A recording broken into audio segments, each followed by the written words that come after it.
Before starting this topic, I want you to study this element in a rectangular Cartesian coordinate system. It has 6 faces. On these faces, the stress components are shown. So see the stress component on each face and remember this thing. This concept will be used later on. Stress components on a arbitrary plane. Let us consider three mutually perpendicular planes x, y, z in this rectangular Cartesian coordinate system. Now let us consider an arbitrary plane, and this plane is ABC, and this plane is identified by its outward normal small n, and this normal has direction cosines nx, ny and nz. Direction cosines are the cos angles made by this normal with x-axis, y-axis and z-axis respectively. Now consider a small tetrahedron at point P with three of its faces normal to the coordinate axis. So what is a tetrahedron? Tetrahedron is a triangular pyramid. So let us consider a triangular pyramid taking P as a point. Let us consider one point is P in this tetrahedron, that means triangular pyramid. Now the three faces, out of these four faces, you will find that three faces are perpendicular to the coordinate axis. These are CPB, CPA, APB. So these faces are perpendicular to the coordinate axis. The inclined face is here ABC, having its normal parallel to n. So initially we considered that normal to the plane was ABC plane was n. Now this is inclined. Now this ABC face is inclined to this to the coordinate axis, and it has normal parallel to n. Let h be the perpendicular distance from P to the inclined face ABC. If the tetrahedron is isolated from the body and a free body diagram is drawn, then it will be in equilibrium under the action of body forces and surface forces. We have considered size of the tetrahedron very small. If h tends to 0, the average stresses over the face is Tn. So Tn has three components in x direction, y direction and z directions. So these are Tnx, Tny and Tnz parallel to x, y and z axis respectively.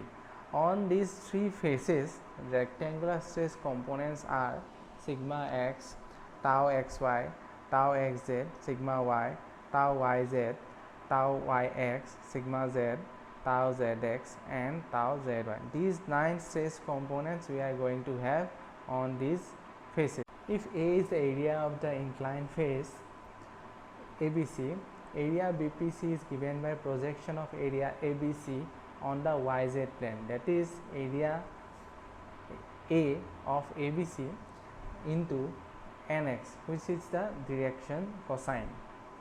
So what is projection of area ABC on YZ plane or X plane? So for this you have to multiply area A with the direction cosine. So what is this direction cosine nx? So this direction cosine nx is the cos angle made by the normal to this area ABC with the x-axis, as we are trying to find projection of ABC on X plane. Similarly, we can find area CPA also. This is projection of area on XZ plane or Y plane. So you have to multiply area with NY, direction cosine. Area APB, so this is a projection of area ABC on XY plane or Z plane. So you can find it out by multiplying area of ABC, that is A, with NZ. Consider the body forces also. So body forces act on the body of the element. So Let us consider the body force components in x, y, z directions by gamma x, gamma y and gamma z respectively per unit volume. Volume of the tetrahedron is given by 1 by 3 into a into h, where h is the perpendicular distance from P to the inclined face ABC. For equilibrium, the sum of the forces in x, y and z direction must be individually vanished or equal to 0. Consider the enhanced figure, and here same you can find the ABC arbitrary plane. Now what we have done, we have considered all the forces on different faces of this tetrahedron. Here all the forces are given, so in different directions, so you have to consider the forces along the x direction. So considering the forces along the x direction, we have Tnx into area A minus sigma x into area A and x minus tau yx a and y minus tau zx a and z plus 1 by 3 ah gamma x equal to 0. So cancelling the area, the expression becomes Tnx equal to sigma x nx plus tau yx into ny plus tau zx nz minus 1 by 3 is gamma s. This is expression number 1. Similarly, in y direction and z direction, you have to find the expressions like this way. So these are the expressions. The expressions are given here. If h tends to 0 in the limit, ABC will pass through point P, and the average stress components acting on the faces will tend to their respective value at point P. That means in the expression 1, 2 and 3, the term containing h will be 0. So your expression will become number 4, Tnx equal to nx sigma x plus ny tau yx plus nz tau zx. Tny equal to nx tau xy plus ny sigma y plus nz tau zy.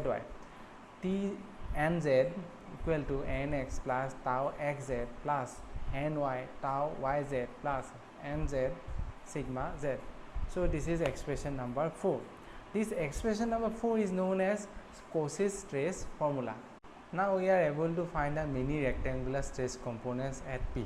So this will help us to determine any kind of stress components on any arbitrary plane passing through point P. Out of these 9 rectangular stress components, only 6 are independent, because tau xy is equal to tau yx, tau zy is equal to tau yz, and tau zx is equal to tau xz, and this is known as the equality of cross shear. Is the resultant stress vector on plane ABC, then expression number 6 you will get. If sigma n and tau n are the normal and shear stress component, then you will get the expression number 7. Since normal stress is equal to projection of Tn along the normal, it is also equal to sum of projection of the components Tnx,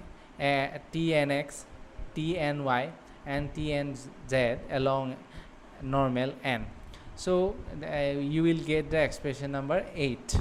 Substituting for Tnx, Tny, Tnz from expression number 4, we will get the sigma n. So this is expression number 9.